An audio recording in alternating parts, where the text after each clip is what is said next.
उसको स्टॉप किया और फिर से बैक टू द योग। जैसे लोहा लोहे को काटता है, वैसे संकल्प को भी संकल्प ही काटता है।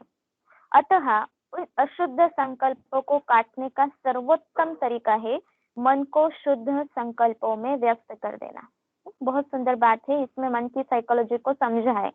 जैसे छोटे बच्चे के पास अगर चाकू रहता है तो चाकू लेने का तरीका क्या है, उसको उससे दूर करने का तरीका हम जो बड़े करते हैं कि हमें पता है वो हार्मफुल है, तो हम क्या करते हैं, अगर वो दे नहीं रहा होता है तो उसको और कोई सुंदर खिलौना दिखाते हैं ताकि वो अपने आप चाकू को छोड़ दे। तो वैसे ही यहाँ पे कहा जा रहा है कि मन को शुद्ध संकल्पों में व्यस्त करना, मतलब और अच्छा कुछ शुद्ध संकल्पों का चिंतन मन को देना ताकि व्यर्थ संकल्प मन अपने आप छोड़ दे, क्योंकि मन भी एक बच्चा है। मामा कहती थी ना कि मन बेबी है। तो वरना यदि कोई इन संकल्पों में उलझ जाता है कि पता नहीं मेरा मन टिकता क्यों नहीं, मेरे व्यर्थ संकल्प मिटते क्यों नहीं, तो एक व्यर्थ चिंतन तो हो ही रहा था, उस व्यर्थ संकल्प आया तो उसका चिंतन हो ही रहा था। अब उस चिंतन के बारे में फिर से चिंतन प्रारंभ होगा, तो इस श्रृंखला का अंत कहाँ होगा। अतः इन संकल्पों के स्थान पर ज्ञानमय संकल्प शुरू कर दीजिए। जैसे व्यर्थ आ रहा है तो ज्ञानमय संकल्प शुरू कीजिए। इस प्रकार का अभ्यास करते समय यदि अनायासी मन किसी कारण पुनः वहां से हट जाए तो पुनः परमपिता परमात्मा के परिचय आदि के मनन चिंतन में लगा दीजिए, ताकि स्थिति फिर से स्थूल न हो जाए। मतलब कोई ना कोई तरीका अपना कर उसको फिर से ज्ञान चिंतन में लाए। तो इसके लिए जैसे भाई साहब बता रहे हमें कि पुनः परमपिता परमात्मा के परिचय, अर्थात जैसे कोर्स के चित्र है या बाबा का जो गुणों का अभ्यास है, बाबा की महिमा है, संगम युग की महिमा है, तो इस प्रकार से अलग अलग चिंतन मन को दे सकते हैं। उदाहरण के तौर पर इस प्रकार मनन कीजिए, यह संसार तो एक मुसाफिर खाना है। अब इस कलयुगी सृष्टि में कोई भी आसक्ति रखने की मेरी चेष्टा नहीं है। श्री बाबा, अब मेरी प्रीत तो आप ही से है, जो कि मुझे परमधाम तथा वैकुंठ में ले जा रहे हैं, मुझे मार्गदर्शन दे रहे हैं। मेरा वर्तमान जन्म तो अंतिम जन्म है।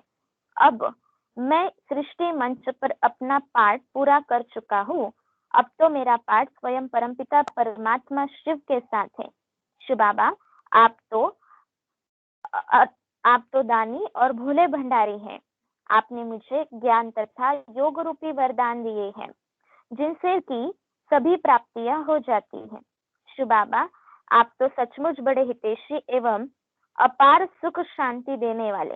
अतः मैं आपको हृदय से बहुत ही प्यार करता हूँ। आप तो बिगड़ी को बनाने वाले और माया की गहरी नींद में सोए हुए वालों को जगाने वाले हैं। मुझे भी आप माया की दलदल से निकालकर पावन बना रहे हैं और 21 जन्म के लिए स्वर्ग के राज्य अधिकार के अधिकारी बना रहे हैं। आप तो बहुत ही कमाल करते हैं कि एक जन्म में सहज ज्ञान तथा सहज योग द्वारा पतित नर को पूज्य श्री नारायण तथा नारी को पूज्य श्री लक्ष्मी बना देते। अतः मैं आपके उच्च कर्तव्य की कैसे सराहना करूं। श्री बाबा, अब तो मैं भी दूसरों को आपकी वाणी सुनाऊंगा, उन्हें भी माया की नींद से जगाऊंगा तथा आपका मधुर परिचय देकर हर्षाऊंगा। श्री बाबा, अब मैं कभी भी विकर्म नहीं करूंगा, बल्कि आपकी आज्ञा अनुसार ही चलकर अपना जीवन श्रेष्ठ बनाऊंगा। इस प्रकार मनन चिंतन करते करते पुनः एकाग्रता पूर्वक शांति, शक्ति और प्रेम की धारा को धारण करते जैसे अनुभव में समाहित हो जाना चाहिए। इसमें बहुत सुंदर बात बताई है, कैसे अपने आप से बात करनी। सेल्फ टॉक जितना हमारा पॉजिटिव होगा और जितना बाबा के साथ का भी टॉक पॉजिटिव होगा, कई बार सिर्फ कंप्लेंट्स लेकर के जाते हैं तो और फिर योग में मजा नहीं आता है, लेकिन जितना हमारा सेल्फ टॉक पॉजिटिव होगा और बाबा के साथ का टॉक भी पॉजिटिव एवं प्राप्ति स्वरूप की जैसे भाषणा देने वाला होगा, उतना योग में स्थिति में स्थिरता रहेगी। अब आगे बताया गया है अशुद्ध संकल्पों का निवारण। यदि ये ज्ञान युक्त चिंतन भी नहीं हो पा रहा, यदि किसी कारणवश इतनी हलचल है मन में कि ज्ञान युक्त चिंतन भी नहीं हो रहा है, मन में खलबल सी मची हुई है, चित्त में भारीपन सा है, आलस्य है, मानसिक उदंडता एवं उद्विग्नता है, तो ज्ञान का अंकुश प्रयोग कीजिए। पिछले पृष्ठों में हम काम, क्रोध, लोभ, मोह, अहंकार, ईर्ष्या, द्वेष, आलस्य या इंद्रिय आकर्षण के बारे में चर्चा करते आए। उसको ध्यान में रखते हुए जिस प्रकार के संकल्प मन में उठ रहे हैं उनको निवारण करने के लिए उन्हें शांत करने वाले ज्ञान बिंदुओं का मनन कीजिए। इस प्रकार के अभ्यास को आप व्यर्थ मत मानिए, क्योंकि इस प्रकार की ज्ञान गवेषणा से कुछ ही दिनों में आपके वे अशुद्ध संस्कार धीमे अथवा तनु होते जाएंगे, अर्थात क्षीण होते होते आपका पीछा छोड़ देंगे। बहुत सुंदर बात यहाँ पे कही गई है कि इस प्रकार से हम ज्ञान बिंदुओं का चिंतन कर सकते हैं। जिस प्रकार के जिस विकारवश के अशुद्ध संकल्प योग में उठ रहे हैं, तो उसको काटने के लिए ज्ञान के बिंदुओं को हम धारण कर सकते हैं। इस प्रसंग में एक बात को मन में पक्का कर लीजिए, वह यह कि कभी अपने पुरुषार्थ से निराश न होइए। निराशा आने से आलस्य और प्रमाद अथवा अलबेलापन आता है। निराशा आने से कैसे अलबेलापन आता है? ये तो होता ही नहीं है, ये तो मुझसे हो ही नहीं रहा है, तो कितना ट्राई करेंगे, ये होगा नहीं, तो अलबेलापन आ ही गया फिर तो। और उसका दुष्परिणाम यह होता है कि मनुष्य अभ्यास करना ही छोड़ देता है। वह बहुत हानिकारक है। निराशा का कोई कारण ही नहीं, क्योंकि पुरुषार्थ कभी भी 100% निष्फल नहीं होता है। कर्म तो अविनाशी है, उसका प्रभाव चाहे कितना भी क्षीण क्यों न हो, पड़ता अवश्य है। मतलब रिजल्ट आना जरूर है, कैसे आए, कितना % आए वो नहीं, लेकिन आना जरूर है। क्या हम प्राय यह नहीं देखते कि किसी दीवार को गिराने के लिए मिस्त्री या मजदूर द्वारा अनेकानेक हथौड़े लगाने पड़ते हैं। पहले 1-2 हथौड़े से यद्यपि दीवार नहीं गिरती, तो भी मिस्त्री हथौड़े लगाना छोड़ नहीं देता, क्योंकि वह जानता है कि हथौड़ों का प्रत्येक प्रहार अपना काम कर रहा है। वह दीवार को कमजोर करता जा रहा है। यद्यपि दीवार अंतिम हथौड़े की मार से गिरेगी, तथापि उससे पहले की चोटें भी महत्वपूर्ण है। जैसे 100 हथौड़े मारे और 100वें हथौड़े से दीवार गिरी, तो ये नहीं कहा जाएगा कि 100वें हथौड़े से ही गिरी, क्योंकि उसके पहले जो 99 हथौड़े की प्रहार हुए हैं उसका भी अपना महत्वपूर्ण रोल था, उसकी वजह से वो गिरी। तो अब वैसे ही यहाँ पे भी कहा जा रहा है कि ठीक इसी प्रकार हमारे प्रतिदिन का योग अभ्यास भी महत्वपूर्ण है।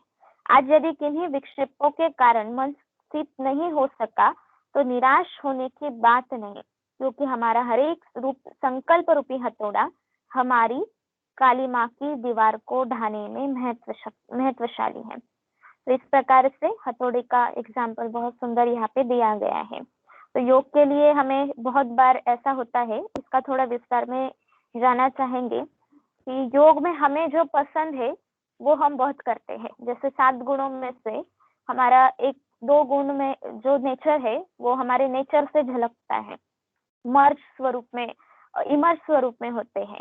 तो उन गुणों का अभ्यास हमें बहुत अच्छा लगता है। जैसे किसी को प्रेम का, किसी को शांति के गुण का अभ्यास बहुत अच्छा लगता है, लेकिन उसी के साथ शक्ति का या आनंद का वो अभ्यास हम इतना रुचि नहीं मानेंगे। इससे उल्टा भी हो सकता है, लेकिन कुछ गुण होते हैं जिसके लिए हमने कभी सोचा ही नहीं कि इसका अभ्यास भी करना बहुत जरूरी है। कोई शक्ति का करेगा तो शक्ति का ही करता रहेगा, प्रेम स्वरूप का अभ्यास नहीं करेगा। तो 7 गुणों में फिर से हमें बैलेंस रखने के लिए हर प्रकार के गुण का अभ्यास। तो जो मुझे अच्छा नहीं लगता है वो करना है, और उसके लिए अगर बार बार रुकावट आती भी है तो भी फिर से करना है। तो निरंतर करते रहेंगे तो हम आगे बढ़ेंगे। वैसे बाबा के साथ सर्व संबंधों का अभ्यास भी है, तो ऐसे अलग अलग अभ्यास करेंगे तो अपने आप जो अशुद्ध संकल्प है, ऐसे लगता है कि मजा नहीं आ रहा है योग में, तो वो जो है वो खत्म हो जाएगा और योग एक नशे की तरह हो जाएगा। एक नारायणी नशा जो बाबा कहते हैं, ब्रह्मा बाबा को हम देखते थे उस नशे में, तो वैसा योग होगा। फिर आगे जो है, आगे का एक पार्ट और पढ़ते हैं, दिनचर्या पर ध्यान। योग के लिए आवश्यक है हमारी दिनचर्या पर ध्यान होना। अभ्यास के प्रसंग में एक महत्वपूर्ण बात और भी कह दे, जब हम योग अभ्यास के लिए बैठते हैं तो हम तन को एक स्वच्छ एवं आरामदायक आसन पर बिठा देते हैं। सुबह जब उठते हैं अमृत वेले भी तो फ्रेशन अप होते हैं, या योग में जब भी हम बैठते हैं तो ध्यान रखते, नुमाशा में भी अगर ऑफिस से आकर के बैठे तो तुरंत नहीं बैठते, थोड़ा सा फ्रेशन अप होके बैठते हैं। तो ये ध्यान हम जरूर रखते हैं। आसन भी कैसा चूज करते जो आरामदायी हो, कंफर्टेबल हो। परंतु हमारे मन का आसन तो हमारे पिछले दिन भर के संकल्प विकल्प ही होते हैं। मन में तो वो सारी बातें लेकर के आए हैं, हमारा मन उसी भूमिका में ही आगे चलता है, अतः उस भूमिका को ठीक करना जरूरी है। जो मनुष्य दिन भर देह अभिमानी अर्थात बॉडी कॉन्शियस हुआ रहता, देह दृष्टि से ही सभी को देखता, प्रभु की रंच मात्र भी स्मृति नहीं करता, उसे योग अभ्यास के समय ईश्वरीय स्मृति में तन्मयता की स्थिति को प्राप्त करने में बहुत समय लग जाता है ना। इसीलिए बाबा ने हमारी दिनचर्या बहुत सुंदर रीति से रखी है। और बाबा कई बार अव्यक्त वाणियों में कहते हैं कि स्थूल दिनचर्या के साथ साथ मनचर्या भी खुद की अपनी सेट करो। दिनचर्या आगे पीछे हो सकती है, लेकिन मन किसी के लिए बंधा हुआ नहीं है, तो मनचर्या को आप जरूर सेट करो। इसीलिए बाबा ने 1 मिनट 1 आवर का अभ्यास या ट्रैफिक कंट्रोल का अभ्यास दिया है, ताकि हम फिर से एक बार हमारे संकल्पों को, हमारी दृष्टि वृत्ति को चेक करें और फिर से देही अभिमानी स्थिति में, और सोल कॉन्शियस ही नहीं लेकिन सुप्रीम कॉन्शियस अर्थात बाबा की याद में हर कर्म करते रहे। परंतु जो मनुष्य दिन भर में आत्म चेतस रहता है, सभी को आत्मिक दृष्टि से देखता है, उसकी स्थिति स्थूलता एवं लौकिकता से ऊपर उठी रहती है और ईश्वरीय याद की यात्रा पर चलने में उसे अधिक समय नहीं लगता। मतलब स्थिति एकदम 1 मिनट में, 1 सेकंड में स्थित हो जाती है।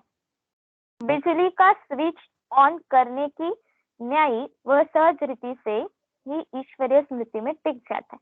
मतलब जितना बिजली का स्विच ऑन करने में सेकंड लगता है, उतना ही जैसे बुद्धि रूपी स्विच ऑन करके ईश्वरीय स्मृति में टिक जाता है। ये टिक जाता है अंडरलाइन शब्द है। कई बार 1 सेकंड बाबा को याद करना है तो तुरंत परम धाम पहुंच जाते हैं, लेकिन टिकते कितना समय है वो भी इम्पोर्टेंट है। एक उदाहरण से हम यह बात स्पष्ट कर दे तो अच्छा होगा। आपने देखा होगा कि रेलवे यार्ड में जब रेलवे के मजदूर मालगाड़ी के रुके हुए किसी डिब्बे को जब चलाने के लिए धक्का देते हैं तो पहले पहले उसमें काफी जोर लगाना पड़ता है, परंतु एक बार जब वह चल पड़ता है तब उसके लिए कोई कठिनाई नहीं होती। तब तो वह दूसरे किसी खड़े हुए डिब्बे को भी अपने गति से चला लेता है। एक बार गतिवान होने पर उसकी गति को तेज करना सहज होता है। फिर चलते हुए डिब्बे को रोकने के लिए भी काफी जोर की आवश्यकता होती है। ठीक उसी प्रकार दिन भर प्रभु चिंतन को छोड़ दे तो योग अभ्यास करने के समय उसे चलाना दुष्कर होता है और दिन भर चलते हुए लौकिक एवं दैहिक संकल्पों को रोकना कठिन हो जाता है। तो बहुत सुंदर यहाँ पे रेलवे का एग्जाम्पल दिया हुआ है कि कोई डब्बा है तो उसको चलाने के लिए, धक्का देने के लिए बहुत ताकत की जरूरत है, लेकिन एक बार वो गतिमान हो जाता है तो दूसरे को भी अपने साथ लगा सकता है। तो गतिमान होने के बाद गति और तेज करने के लिए ताकत नहीं लगती। वैसे एक बार अगर हमें आदत पड़ गई तो बाबा कहते हैं जैसे योग के बारे में ये कहा गया है कि फिर ताकत नहीं लगानी पड़ेगी। लेकिन अगर दिन भर बुद्धि दैहिक दृष्टि, दैहिक नाते संबंधी वस्तु वैभव इसमें जाएगी तो फिर योग अभ्यास में जब बैठेंगे तो उसको समेटना बहुत मुश्किल हो जाएगा, विस्तार से सार में आना मुश्किल हो जाएगा और फिर योग लगाना मुश्किल होगा। इसलिए दिन भर में हमें अभ्यास करना है, सेकंड में फुल स्टॉप, या जब भी 1 मिनट मिले, 3 मिनट मिले, 5 मिनट मिले बाबा को याद करना, तो याद करने के बहाने ढूंढना। तो इस प्रकार से मन को हम आदत लगा सकते हैं। ओम शांति।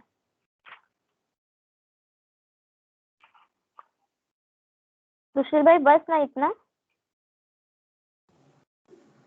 बहन जी अभी तक 9:12 हुए हैं, तो अभी तो और पढ़ना है 20 मिनट है अपने पास, 15 मिनट तो है अभी कम से कम।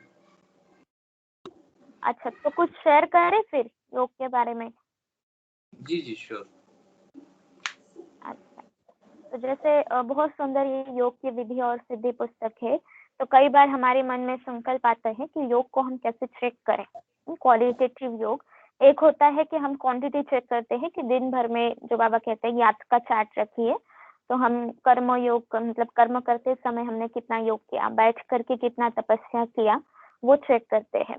हमारे समय जो महीन चेकिंग वाले होते हैं वो ये चेक करते हैं कि बैठ करके हमने 1 घंटा योग किया तो सच में 60 मिनट्स में कितना योग हमारा सच में पावरफुल लगा।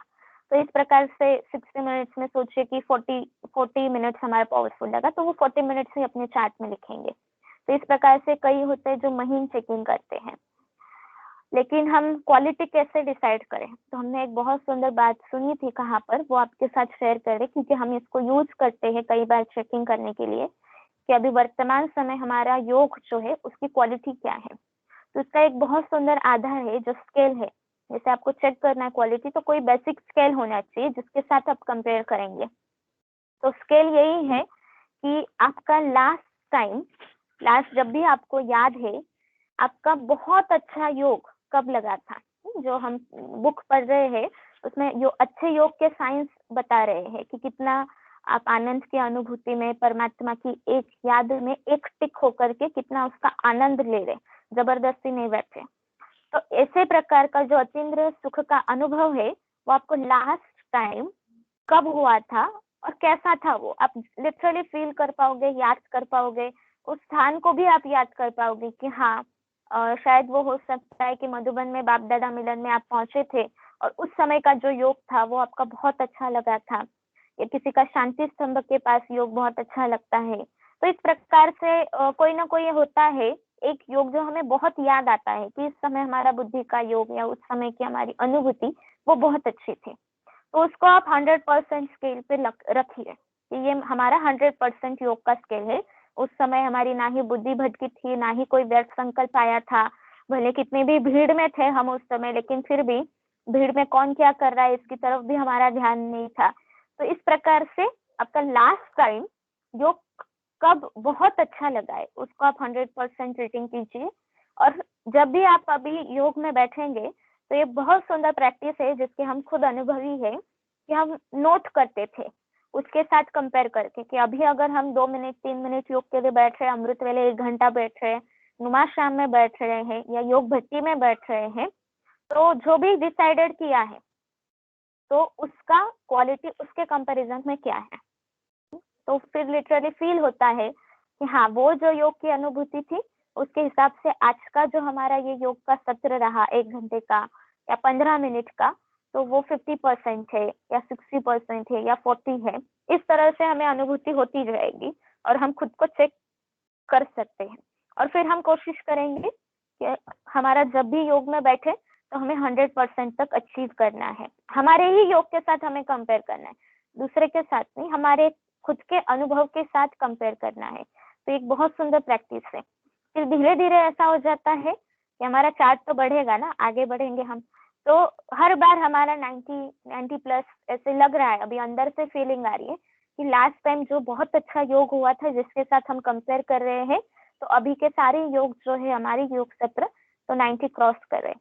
तो फिर से हमें स्केल थोड़ा सा एनहांस करना है, फिर अनुभव करना है कि बेस्ट अनुभूति कब हुई थी, अब उस अनुभूति के साथ आगे के योग अनुभूति कंपेयर करनी है। तो ये एक बहुत सुंदर प्रैक्टिस है जो हम योग के लिए बहुत सुंदर रीति से अप्लाई कर सकते हैं कि कैसे हमारा योग का चार्ट बढ़े। दूसरा, जैसे हम अभी जो चिंतन कर रहे हैं वो है कि अशुद्ध संकल्पों का निवारण या दिनचर्या पर ध्यान। तो जो ऑफिस में नहीं है या घर में या सेंटर में है या ऑफिस में भी कुछ टाइम निकाल सकते हैं, 1 मिनट ट्रैफिक कंट्रोल या ट्रैफिक कंट्रोल का समय जिसमें आप जरूर ध्यान रख सकते हैं। तो ये बहुत सुंदर प्रैक्टिस है कि उस समय हम खुद को सेट कर ले कि आगे 1 मिनट के ट्रैफिक कंट्रोल में 1 मिनट के लिए या 3 मिनट के लिए हमें क्या करना है, और वो 3 मिनट में हम चेक करें। चाहे फिर क्विकली 5 स्वरूपों का अभ्यास हो, बाबा के साथ कोई गहरे संबंध की बात हो, क्योंकि कई बार ये होता है कि हम बहुत सेवाओं में लौकिक कारोबार में व्यस्त होते हैं और उसी समय ट्रैफिक कंट्रोल होता है। तो कई बार हम फिजिकली सब एक्टिविटीज स्टॉप कर चुके हैं, टोटली स्टॉप है, लेकिन मन बुद्धि स्टॉप नहीं होती है, या बाबा के पास भी जाते हैं तो भी कोई सेवा कोई काम याद आता है वो शेयर करते हैं। लेकिन जैसे ये बहुत सुंदर एक प्रैक्टिस है योग की कि आप जब भी करें 1 मिनट के लिए पहले टारगेट ले। जो बिगनर्स है योग में वो तो बहुत सुंदर रीति से प्रैक्टिस आप उन्हें भी रिकमेंड कर सकते हैं। तो पहले आप 1 मिनट स्थिर कीजिए। जरूरी नहीं कि आपको 10 मिनट बहनें अगर बिठा रही है तो 10 के 10 मिनट आपका योग लगना चाहिए। तो 1 मिनट से लेकर के शुरू कीजिए और धीरे धीरे धीरे धीरे उससे बढ़ा करके 15 मिनट्स तक आइए कि जो भी आप योग अभ्यास कर रहे हैं तो टोटली 15 मिनट्स आप मन बुद्धि को एंगेज्ड उसी में ही रखे हैं, कोई भी दूसरा संकल्प नहीं आया है। तो ये भी एक बहुत सुंदर प्रैक्टिस है योग को बढ़ाने की। और तीसरी प्रैक्टिस ये है कि हम खुद का एक चेक कर सकते हैं, चेक करें चेंज करें, चेक करें चेंज करें। तो कैसे चेक कर सकते हैं कि कितनी बार अशुद्ध संकल्प आए। जैसे स्थूल संस्कार के लिए कई बार हम चेक करते हैं, जैसे सोचिए कि हमारे में क्रोध का संस्कार है तो हम चेक करेंगे कि पूरे दिन में कितनी बार हमने मनसा से, वाचा से, कर्मणा से क्रोध किया और उसकी फ्रीक्वेंसी को हम धीरे धीरे धीरे धीरे कम करते जाएंगे। ठीक उसी तरह से योग के लिए अगर मन बुद्धि भटक रही है तो आज कितनी टाइम भटकी, कितने विचार जो है वो बाहर के आए, अशुद्ध नहीं कहेंगे लेकिन व्यर्थ विचार आए, ये जो योग में नहीं आने चाहिए, उस समय उसकी आवश्यकता नहीं थी। फिर चाहे वो सेवा के बारे में हो, चाहे अलौकिक कारोबार के बारे में हो, तो कितने समय आए या कितने टाइम आए या कितने आए, उसका आप फ्रीक्वेंसी चेक कर सकते हैं और फिर चेंज कर सकते हैं खुद को चेंज कर सकते हैं उसकी फ्रीक्वेंसी को कम करते हुए। तो ये भी एक बहुत सुंदर अभ्यास है।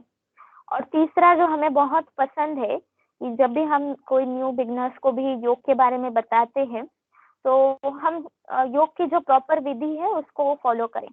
तो ये विधि बहुत सुंदर है कि जैसे पहले बाबा का आह्वान करें। हम कई बार अपना ही योग शुरू कर देते हैं लेकिन हम इतने काबिल नहीं है कि हम अपना योग कर सके। तो पहले बाबा का आह्वान करें, बाबा को बताए, और चाहे 1 मिनट के लिए कर रहे हैं चाहे 1 घंटे के लिए कर रहे हैं, लेकिन उसके लिए हमारे मन में कोई प्लानिंग हो, कोई संकल्प हो। ऐसे नहीं योग में आकर के बैठ गए, आते हैं तब हम प्लान कर सकते कि आज के नुमाशा में या आज के अमृत वेले में रात को सोते समय मुझे करना क्या है। तो वो प्लान आप जरूर कर सकते हैं कि कल का अमृत वेला मेरा इस विषय पर होगा, ये 15 मिनट्स ये होगा, फिर आगे 15 मिनट्स ये होगा। इस तरह से आप अपना चार्ट बना सकते हैं और उसको फॉलो कर सकते हैं। तो प्लान होगा तो वो प्लान हम बाबा को बहुत प्यार से बताया है कि बाबा आज आपके साथ ये संकल्पों के साथ योग करने का प्लान है, चाहे मनसा सेवा है, चाहे संबंध की अनुभूति है, चाहे गुण शक्ति की अनुभूति है, चाहे बाबा के साथ रूह रिहान है। तो आप वो फिक्स कर सकते हैं और बाबा का दिल से उसके लिए साथ और हाथ की आवश्यकता है, तो उसको हम जरूर साथ में ले। और फिर उसके बाद आपको जो भी मेन योग का पार्ट है, थर्ड स्टेप इज मेन योग का पार्ट, और सेकेंड स्टेप हमने डायरेक्ट ऑफकोर्स फर्स्ट स्टेप है कि हमें सोल कॉन्शियस होना है। किसी भी रीति से हमें अशरीरी अवस्था में टिकना है। कई बार हम बहुत कैजुअली लेते हैं कि हाँ अशरीरी होना है, लेकिन अगर अशरीरी होने का अभ्यास बहुत पक्का नहीं है तो योग की जो हमारी ड्यूरेशन है वो बहुत कम रहेगी, लंबा समय तक हम योग नहीं कर पाएंगे। तो अशरीरी होने के अभ्यास को भी हम उतना ही महत्व दें, लेकिन सिर्फ अशरीरी भव का जो अभ्यास है वो योग नहीं है। से बॉडी कॉन्शियस से सोल कॉन्शियस तक आए तो वो योग नहीं है, वहां से आगे बढ़ना है, हमें बाबा को याद करते हुए योग अनुभूति करनी है। तो ये हो गया सोल कॉन्शियस स्टेज। देन फिर बाबा का आवाहन, बाबा का प्लान बताना। फिर थर्ड है आपका जो भी मेन योग का पार्ट, फिर बैक टू दी आपके रूटीन कर्म, उसके लिए कर्म योगी अवस्था पर लौट आना, और लास्ट में बाबा का धन्यवाद करना। ये बहुत महत्वपूर्ण स्टेप है क्योंकि ग्रेटिट्यूड अपने आप में एक बहुत मैजिक है, और स्वयं भगवान हमारे योग के लिए हमारा साथ दे रहा है। योग से उसको कोई प्राप्ति नहीं है, योग से तो हमें प्राप्ति है। और इतनी बड़ी हस्ती हमारा साथ दे रही है, हमें टाइम दे रही है। तो जैसे कोई इम्पोर्टेंट व्यक्ति हमें टाइम देता है, देता है, तो हम दिल से उसके शुक्रगुजार होते हैं। तो ठीक उसी प्रकार से बाबा को धन्यवाद करें और कर्म योगी अवस्था पर लौटाएं। तो ये एक बहुत सुंदर स्टेप्स के साथ आप बिगिनर्स को बता सकते हैं कि एग्जैक्टली आपको योग में करना क्या है। तो इन 5 स्टेप्स को आप आगे बढ़ा सकते हैं कि किस तरह से आपको योग करना है।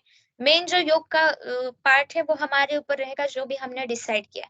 लेकिन अशरीरी अवस्था, बाबा का आवाहन, फिर से बैक टू द कर्मयोगी अवस्था एंड देन बाबा का शुक्रिया। ये जो 4 स्टेप्स है ये फॉलो करनी चाहिए, ऐसे हमारे अनुभव से हमें लगता है। ठीक है, ओम शांति।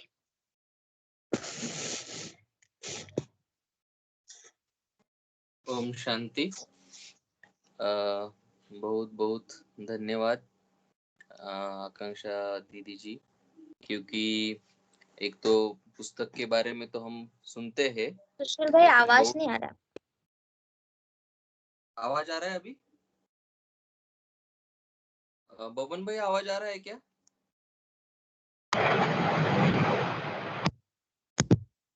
सुबह भाई आवाज आ रहा है?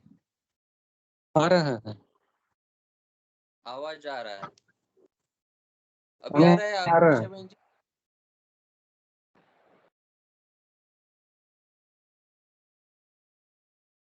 आकांक्षा बहन जी आवाज हाँ आ रहा भाई है? जी, आवाज आ रहा है, आ रहा आवाज है। आ रहा है? आवाज हाँ, जी आ आ रहा रहा है। है। नहीं नहीं नहीं, आपको आ रहा है, सभी को आ रहा है। मैं बहन जी को पूछ रहा हूँ कि आवाज आ रहा है क्या? बहन जी आवाज आ रहा है?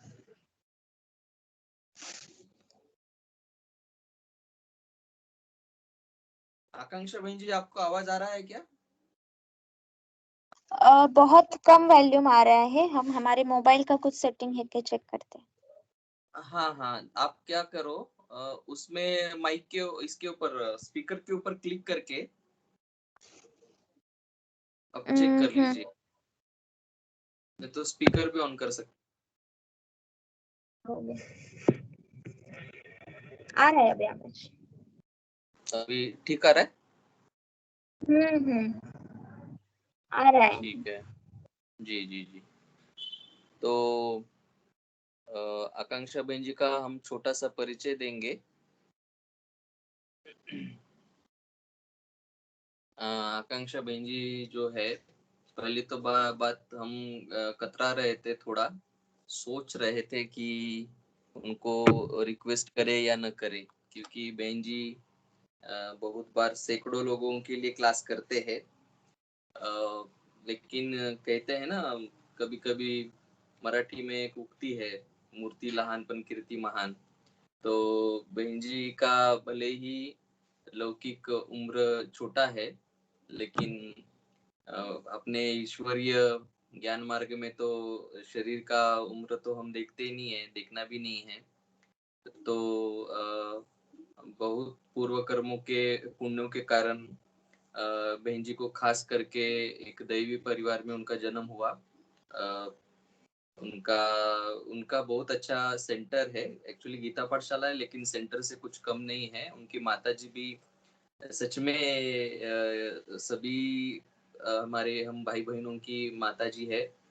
उनकी अकेली का हमको कभी फील नहीं आता है कि वो उनके अकेले के माता जी है, हमारे भी माता जी का हमको हमेशा फील आता है। तो बचपन से ज्ञान में होने के कारण बहुत सारे प्रतिभाओं के धनी है आकांक्षा बहन जी। जैसे कि हम स्क्रीन पे देख रहे हैं कि बहन जी राजयोगा टीचर है, सेल्फ मैनेजमेंट ट्रेनर है, मोटिवेशनल स्पीकर है, और यूथ विंग में भी बहुत ज़्यादा एक्टिव रहते हैं और बहुत सारी गतिविधियों में सहभागी रहते हैं। बहन जी ने सिम्बोसिस इंटरनेशनल यूनिवर्सिटी जो है, जो कि बहुत फेमस यूनिवर्सिटी है, उसमें से उन्होंने पोस्ट ग्रेजुएशन किया है बिजनेस एडमिनिस्ट्रेशन में, और बीकॉम किया है, दोनों में भी उनको डिस्टिंक्शन मिला था। और हम जब आए थे 2-3 साल पहले, तो बहन जी ये जो प्रोजेक्ट मेंशन कर रहे हैं यहाँ पे, applications of service marketing, applications of service marketing principle in spiritual courses. तो जो भी सर्विस मार्केटिंग होता है प्रिंसिपल, वो ब्रह्म कुमारी के अपने जो कोर्सेस होते हैं। हाँ सीमा बहन जी आएंगे आपके पास, 2 मिनट ये होने के बाद आपके पास आएंगे। आपका हैंड रेस दिख रहा है हमको। और उसके बाद उन्होंने बहुत अच्छा सुंदर प्रोजेक्ट किया, और उसमें अभी भी मेरे को लगता है वो आसपास के 10-15 सेंटर में यूज किया जाता है वो पैटर्न। उसके बाद 20 साल से ज्ञान में है, उनको देख करके लगेगा नहीं, लेकिन उनके आपने जो वाणी सुनी और उनकी सेवाएं देखेंगे तो आपको यकीन हो जाएगा। अभी तक 100 से भी ज्यादा self management and life skill training Benji ने किया है। और हम साक्षीदार है इस चीज के कि बेंजी जहाँ भी जाते हैं, एक बार जाने के बाद उधर क्लास करके आएंगे तो उधर बार बार बुलाया जाता है। और अभी तो बहुत छोटा सा हम परिचय दे रहे हैं, बड़ा लंबा चौड़ा परिचय है। एक 7-8 प्रकार के उनके कोर्सेस है जो कि बहुत पॉपुलर है। जैसे कि पॉजिटिव थिंकिंग है, सात्विक फूड है, स्ट्रेस मैनेजमेंट है, एंगर मैनेज, बहुत सारे हैं। और जैसे कि बहुत सारे organization, Finolex, Tata Autocomp, Tata Motors, Ultra, फ्यूरोसिया, टीसीआई इत्यादि में, मिलिट्री में भी उनका सेशंस होते रहते हैं हर 2-4 महीने में। पुलिस डिपार्टमेंट तो होता रहता है, हॉस्पिटल्स में डीवाई पाटिल आदि कॉलेज में भी बड़े बड़े जो ग्रुप ऑफ कॉलेजेस है उसमें उनके लेक्चर्स होते रहते हैं। और सेंटर में भी बहुत अच्छा अच्छा एक्टिविटीज हमेशा वो कराती रहती है। तो ऐसे विशेष बहुआयामी व्यक्तित्व, ऐसे बहुत अच्छे वक्ता और ऐसे समर्पण बुद्धि वाले महान विशेषताओं से संपन्न बहन जी हमारे बीच में उपस्थित है। तो हम सभी की ओर से रात्रि क्लास के इस क्लब की तरफ से आपका बहुत बहुत स्वागत है। और आपको रिक्वेस्ट है कि आप ऐसे ही जुड़ते रहे। तो इसके आगे और हमारे पास 10 मिनट है। तो आप अगर कोई एक्टिविटी कराना चाहते हैं या फिर कोई है जो अपने हमारे ग्रुप में से कोई पॉइंट्स आपके दोहराना चाहते हैं तो आप करा सकते हैं। तो पहले मैं उससे भी पहले एक मिनट उससे भी पहले मैं मंजू बहन जी को रिक्वेस्ट करता हूँ कि वे थोड़ा आप भी थोड़ा बात करें। आप भी जानते हैं बहन जी को, आप मिले हैं, तो आप भी कुछ बात करें।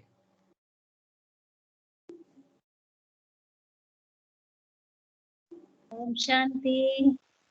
ओम शांति दीदी, आपसे मिलके बहुत खुशी हुई।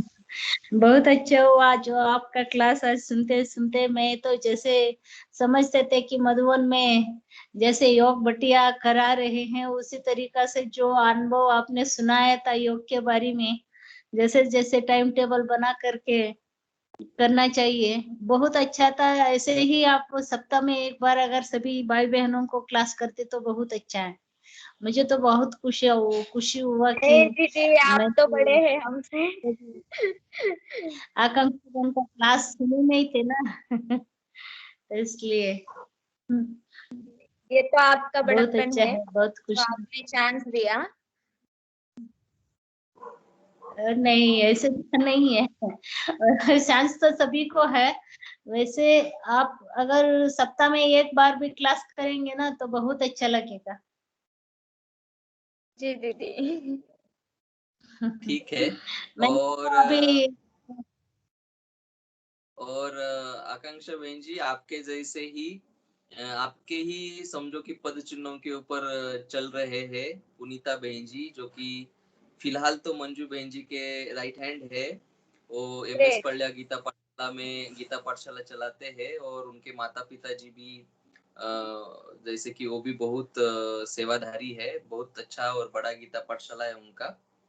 और पुनीता बहन जी है क्या, चले गए क्या पुनीता बहन जी? ओके, पुनीता बहन जी थे अभी तक, शायद वो सेवा में थे, उनको बताया नहीं था कि आपको बात करना पड़ेगा, शायद चले गए होंगे। ओके, ठीक नो है जी। तो बहुत आकांक्षा बहन जी, आप कुछ मेरे को आकांक्षा बहन की बहुत सुंदर क्लास लगी, बहुत धन्यवाद। ममता बहन जी, ओम शांति, थैंक यू। सीमा बहन जी, आपका हैंड रेज है, आप बताइए क्या बताना चाहते हैं आप? हाँ,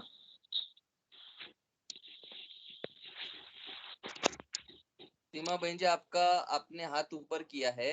गजानन भाई, आपने भी हैंड रेज किया है। एक मिनट, मैंने म्यूट किया है शायद सभी को। नहीं, अनम्यूट कर सकते आप अपने आप को।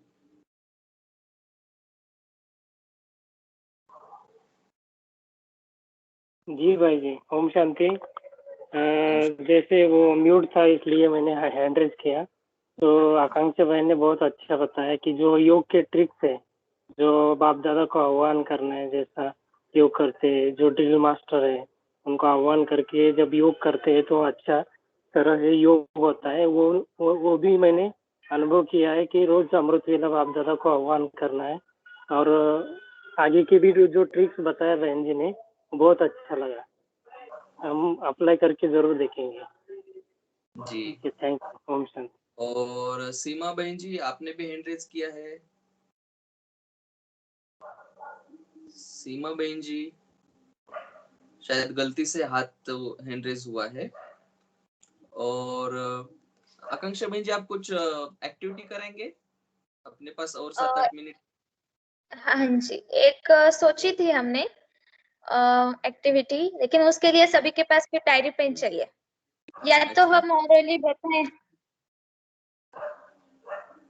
कोई बात नहीं, आप बता। अब फिर नेक्स्ट टाइम डायरी पेन जब होगा, हमने बताना भूल गया। नहीं तो डायरी पेन हो ऐसे जाएगा, तो घर में है सभी के पास डायरी पेन है। आप शुरू कर सकते हैं एक्टिविटी। सुशील रिकॉर्डिंग कर लो। हाँ, रिकॉर्डिंग हो रहा है दीदी। हाँ, तो आप शुरू कर सकते हैं बहन जी। हाँ, एक ही मिनट। ये जो एक्टिविटी है, ये हम जब भी अष्ट शक्ति का लेसन होता है कोर्स में, तो कोर्स वालों को कराते हैं। ये अगर आपने सुनी होंगी तो पहले से बता दीजिएगा, क्योंकि काफी फेमस एक्टिविटी है। अष्ट शक्ति को कैसे रेट करना है, तो हम आपको स्क्रीन में जो डायरी में हमने किया है, एक्चुअली इसका स्क्रीन शेयरिंग हमारे पास था, लेकिन फिर भी आपको दिख रहा होगा कि इस प्रकार से हमने एक सर्कल ड्रॉ किया है और 8 शक्तियां उसमें ड्रॉ की है। 8 रेस ड्रॉ करके 8 शक्तियां ड्रॉ की हैं। फिर बीच वाला जो पॉइंट है वो है 0, और ये शक्ति अगर हमारी है, एक पर्टिकुलर शक्ति को अभी हमें चेक करना है, तो कितनी है वो हम इस एक्टिविटी के थ्रू चेक कर सकते हैं। तो कहने का भावार्थ ये है कि जब आप कोर्स किसी को कराते हैं या खुद के लिए भी, तो आप किस प्रकार से कोई भी शक्ति को रेट कर सकते हैं। तो आपके जो भी पास्ट एक्सपीरियंसेस है, या ये कह सकते हैं कि हमारे जीवन की जो भी क्राइसिस है या जो भी चैलेंजेस हमने फेस किए हैं, तो वो आप खुद के ऊपर अप्लाई कीजिए, उसको चिंतन कीजिए, और फिर साक्षी होकर के देखिएगा कि उस चैलेंज में या उस परिस्थिति में जो डिफिकल्ट सिचुएशन थी, क्राइसिस थे, उसमें हमारी पर्टिकुलर शक्ति हमें कितनी काम दी। तो जैसे सोचिए कि पावर टू टॉलरेट है, अर्थात सहन शक्ति है। तो हमारे जीवन का कोई बड़ा क्राइसिस जिसको हम समझते हैं कि हमने धक्का खाया है, या सोचिए कि ये बहुत क्या कहते हैं, डिफिकल्ट टाइम था हमारे जीवन के लिए, तो उस समय के लिए हम थोड़ा सा सोचेंगे आज साक्षी होकर के कि उस समय हमने सहन शक्ति को कितना अप्लाई किया, तो उसके अनुसार हम रेट करेंगे।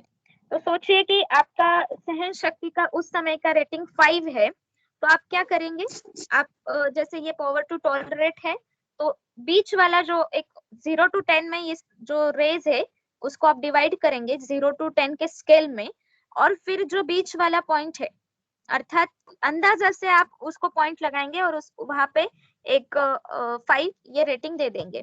तो ऐसे हर शक्ति का रेटिंग आपको करना है।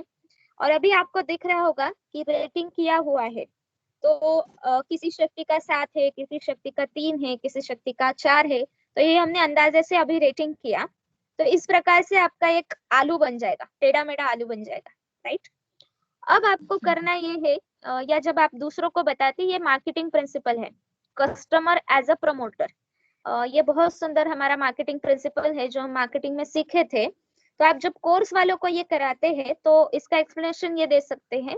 कोर्स वालों को जब कराएंगे तब इस तरीके से करना है कि एक एक शक्ति को आपको एक्सप्लेन करना है, फिर उनको 1 मिनट देना है समय, और फिर उनको रेट करने के लिए बोलना है, और वहां पर आपको वो अंक लिखना है, और फिर ये सारे ग्राफ को जोड़ना है। जब आप जोड़ेंगे तब सुशील भाई कुछ कर रहे हैं शायद, दिखा रहे हैं शायद, प्रयास कर रहे हैं। फिर जब आप जोड़ेंगे तो आपके पास ये ग्राफ बनेगा। अब ये जो ग्राफ बनेगा तो वो दिखा करके आप उनको बता सकते हैं कि बोलिए भाई साहब कि ये टेढ़ा मेढ़ा आलू अच्छा लग रहा है या जो संपूर्ण चंद्रमा है बाहर का वो अच्छा लग रहा है?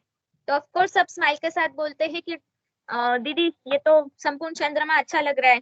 तो फिर हम बता सकते हैं कि अगर आपको ये सारी शक्तियों को बढ़ाना है, इसके ऊपर वर्क करना है, तो आपको राजयोग की प्रैक्टिस जरूर करनी चाहिए। तो आप जरूर राजयोग कीजिए, क्योंकि अष्ट शक्ति हमारा प्राप्तियों का लेसन होता है। तो उनके सामने खुद का ही चार्ट आता है कि किस तरह से हमें अष्ट शक्तियों को बढ़ाने के लिए राजयोग आवश्यक है। फिर उनको आप उस दिन के लिए होमवर्क दे सकते हैं। होमवर्क ये दे सकते हैं आप कि अभी घर जा करके आपको किसी एक का रेटिंग कल करके लाना है। उनको ऐसे आप ग्राफ बना के दो, मतलब एक ये दो सर्कल निकाल के दो, ऐसे 8 रेज निकाल के दो, 0 to 10 के स्केल में उनको रेटिंग करने के लिए बोल। और आप अपने घर वालों को, फ्रेंड सर्कल में किसी को भी बोल सकते हैं कि आपको भी अगर ये शक्तियों की आवश्यकता है, आप भी बढ़ाना चाहते हैं, तो आप भी ब्रह्मा कुमारीज में राजयोगा मेडिटेशन ज्वाइन कीजिए। तो ये हो गया कस्टमर एज अ प्रमोटर, मतलब हमारा कस्टमर ही प्रमोट कर रहा है कि आप राजयोग सीखिए।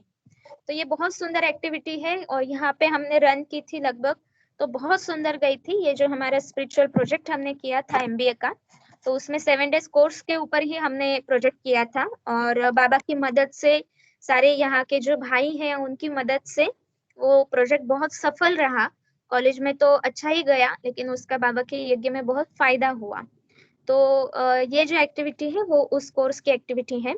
बीके लाइफ में इसका ये फायदा है कि जब भी आपको खुद को चेक करना है, तो इस प्रकार से आप अष्ट शक्तियों का चेकिंग कर सकते हैं। क्योंकि जब ज्ञान में आए उस समय हम सहन शक्ति जितना समझते थे, और अभी कई साल के बाद ज्ञान में चलने के बाद सहन शक्ति जो है वो ऑफकोर्स बढ़ी है, लेकिन और बढ़ानी है, तो हमारी स्केल चेंज हो जाती है। इसलिए समय प्रति समय हम इन शक्तियों का रेटिंग करें, चेक करें और ये शक्तियां बढ़ाने की सोचे। तो ये सुशील भाई जी ने कुछ बनाया है यहाँ पे। तो जैसे यहाँ पे दिखाया है कि 100% लास्ट में और 0% जो मिडिल पॉइंट है वो सेंटर पॉइंट, तो वहां पे आप बीच में रेट कर सकते हैं और फिर सारे रेटिंग्स को एक दूसरे के साथ जोड़ करके आप अपना ग्राफ बना सकते हैं। सेम तरीका है अपने 7 गुणों को भी रेट करने का, और सेम तरीका है बाबा के साथ जो भी सर्व संबंध है हमारे।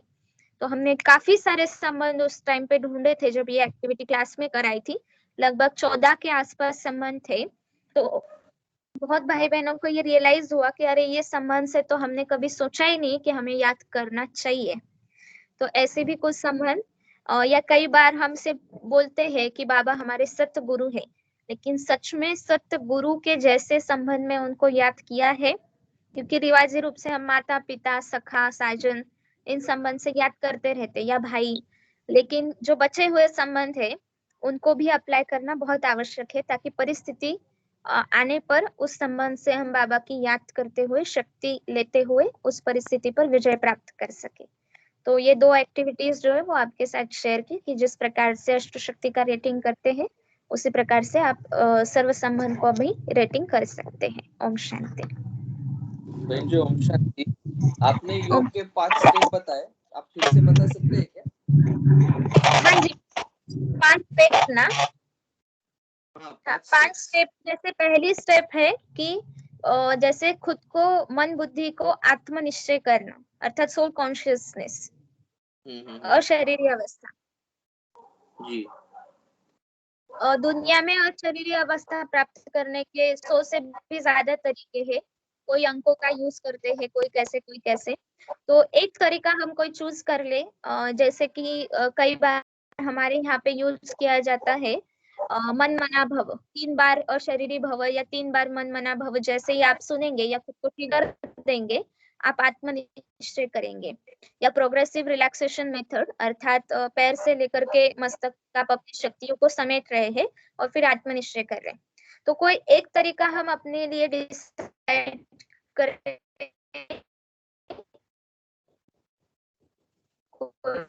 बार-बार हो रहा है ना, ताकि हम अशरीरी अवस्था में जैसे ही मन को, बुद्धि को और शरीर को ट्रिगर मिले, हम उस अवस्था में स्थित हो। ये एक जितना जल्दी हम हो सके उतना अच्छा है, लेकिन उसके लिए प्रैक्टिस की आवश्यकता। अरविंद भाई जी का कुछ क्वेश्चन है, हैंड रेज किया उन्होंने।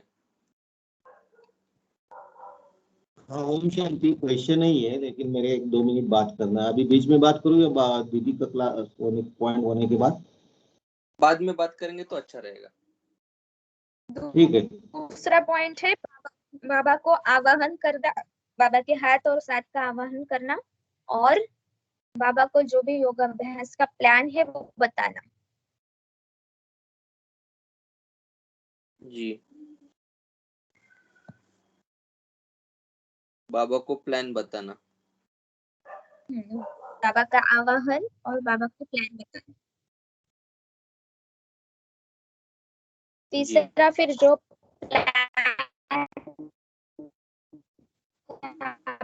तो कई बार हम डायरेक्ट थर्ड में जंप करते हैं, लेकिन ये प्रोसीजर बहुत आवश्यक है। जी, तीसरा तीसरा पॉइंट थोड़ा सुनाई नहीं दिया, फिर से बता सकते? तीसरा है मुख्य योग। कौन सा? प्लान के अनुसार सूची में मुख्य योग अभ्यास जो आपने प्लान किया है। जी जी जी, ठीक है। मुख्य योग अभ्यास हाँ, मतलब जो भी गोल है या शक्ति है या संबंध है या 5 स्वरूप का अभ्यास या मनसा सेवा, जो भी आपका प्लान है, जो भी योग अभ्यास आप करना चाहते हैं, तो मेन जो है वो 5 योग का। ओके जी। फिर फोर्थ है फिर से वापस कर्मयोगी अवस्था में आना।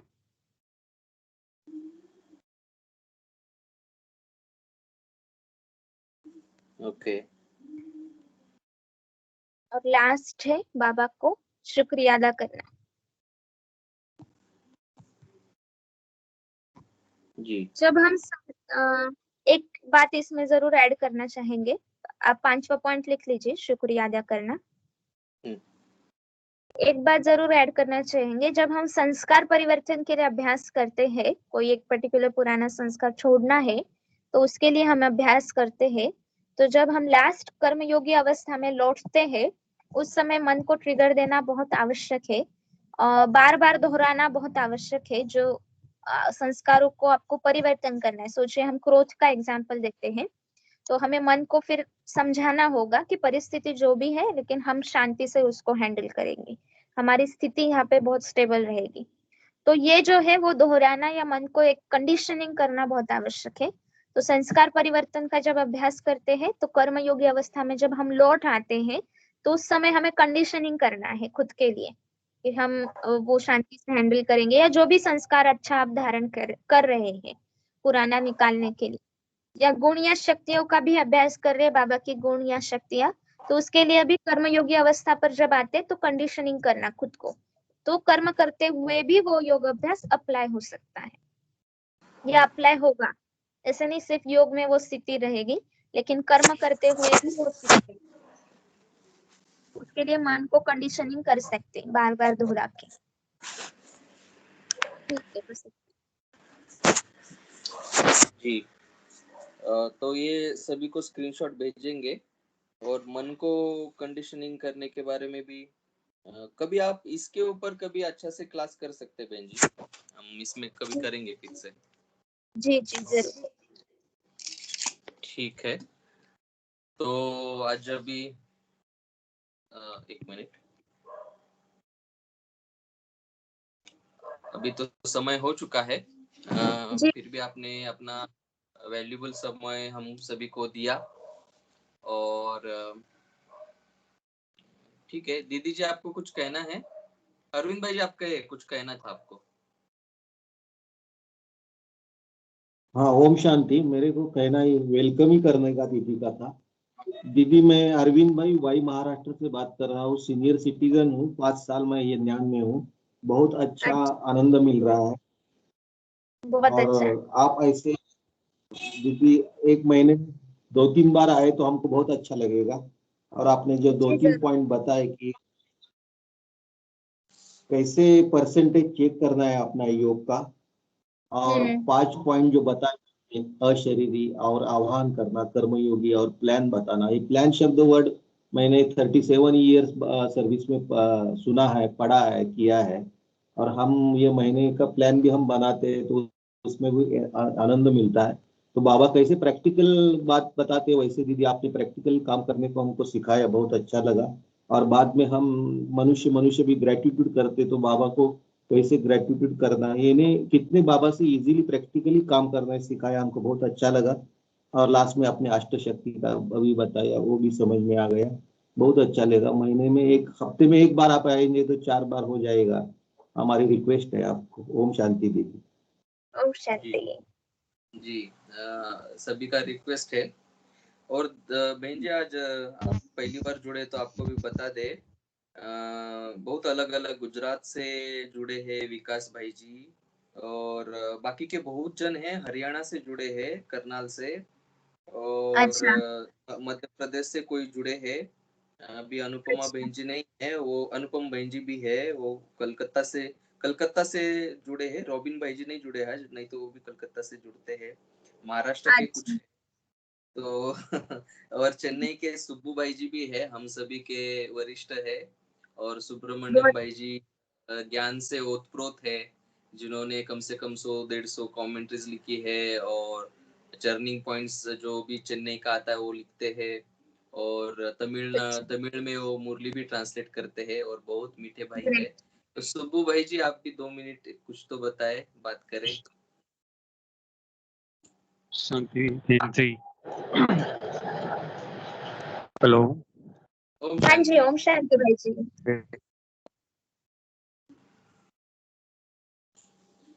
हेलो, सुनाई देता?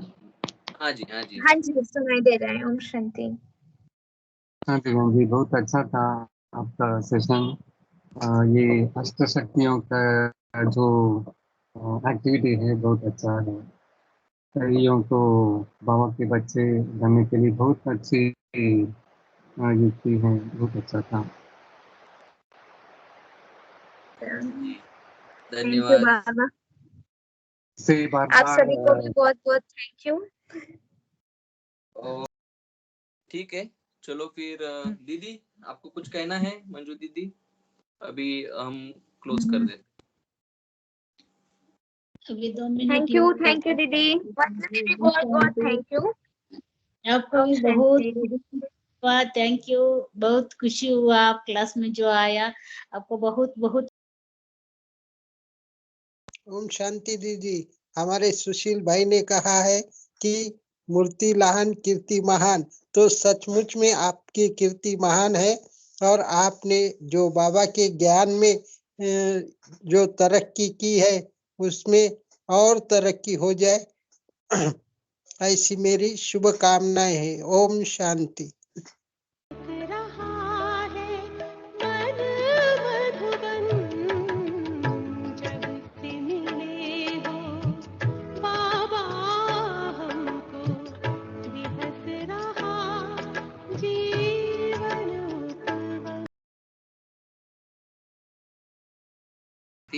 धन्यवाद और गुड नाइट। सबको ओम शांति। बहन जी ओम शांति।